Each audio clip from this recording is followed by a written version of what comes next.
Now let's take a moment to talk about EAP.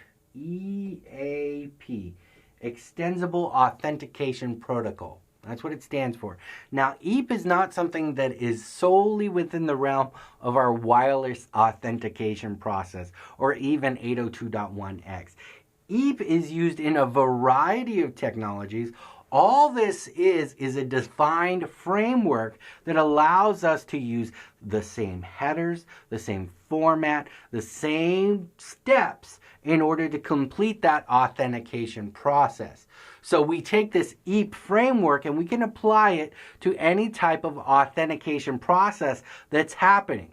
Okay, so let's take a look at this EAP process. First off, we have our association request and our association response. Remember, that's trying to associate us right there with the authenticator. We have our supplicant, authenticator, and our authentication server, right?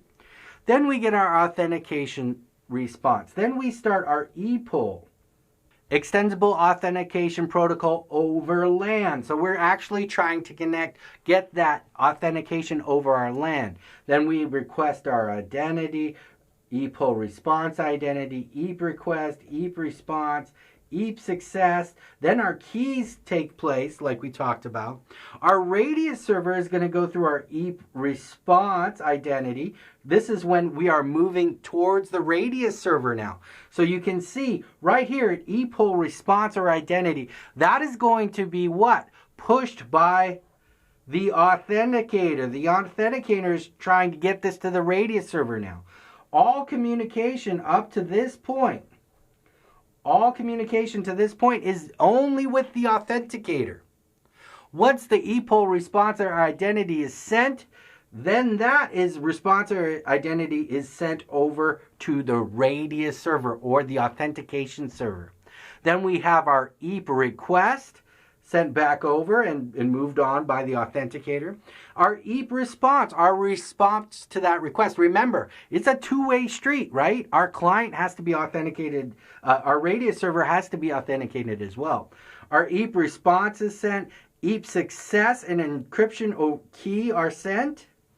So that is sent to the authenticator at this point, saying, yes, authentication was successful. Remember, we send our keys at that point. Key over radius. Encryption key for key over radius. And then key management is sent back up. So we are synced in our keys, what we're using. We know what we're sharing. And then we're going to share our common key here as well. So lots of communication taking place here. You can see that this authentication process is pretty involved. That's why we don't use this type of authentication all the time. We can't do this on a packet by packet basis. We're going to do this on a session by session basis. Remember, and the key management that takes place here is on a session by session basis as well. We generate a key, we've shared the key to an individual client. We know we use it to encrypt and decrypt data to and from the authenticator.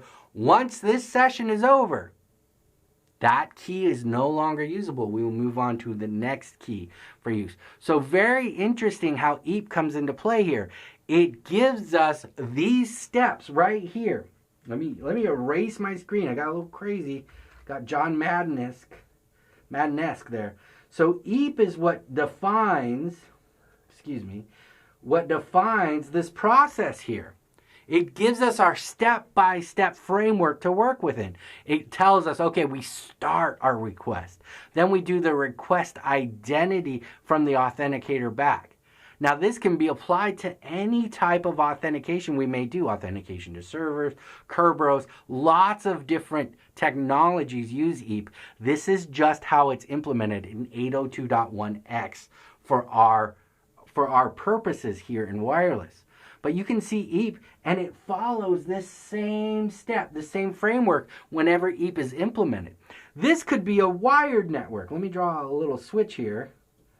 If we were running a wired network here, and this was a switch, and this was a solid line, we would still be looking at the same EAP process here before a port was released. At the end of this, that's when a port would be released.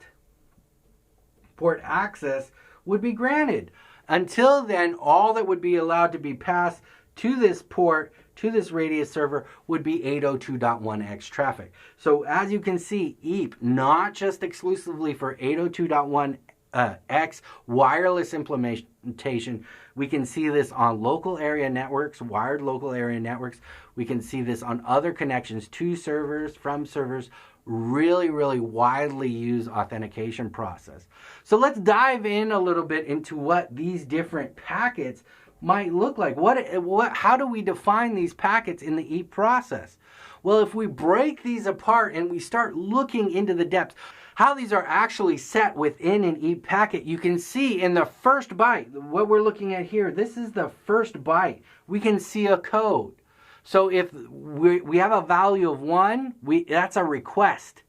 2 is a response. 3 is a success. 4 is a failure. So this is the header, the EAP packet header, that actually lets us know whether this is a response packet, whether this is a request packet, a success, or a failure. Let's move back real quick. I'm going to move back a slide so you can see this.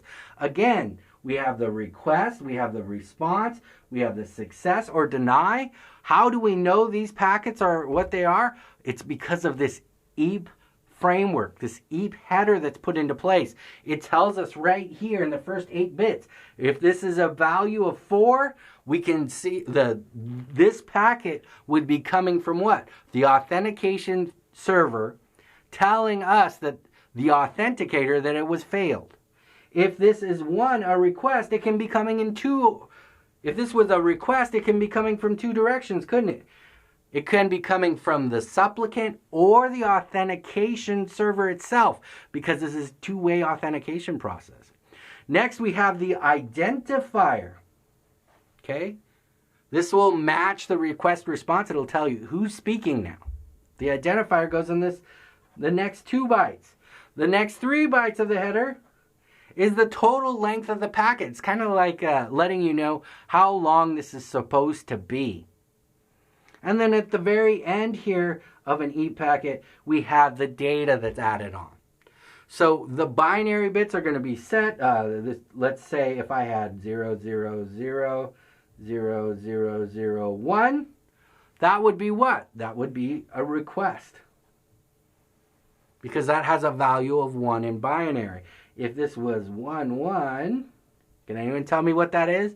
11, we add up the second bit position and the first bit position. That's 2 plus 1, that's 3. That is a success packet that's being sent from the authentication server to the authenticator. Very interesting to break down and look into this. Now remember, this is just a framework. Although this is implemented in our 802.1x wireless dive into security, we are going to see this exact header being deployed in different technologies as well. So very interesting to know, and gives you a little bit of knowledge in other areas as to how the EAP authentication process works.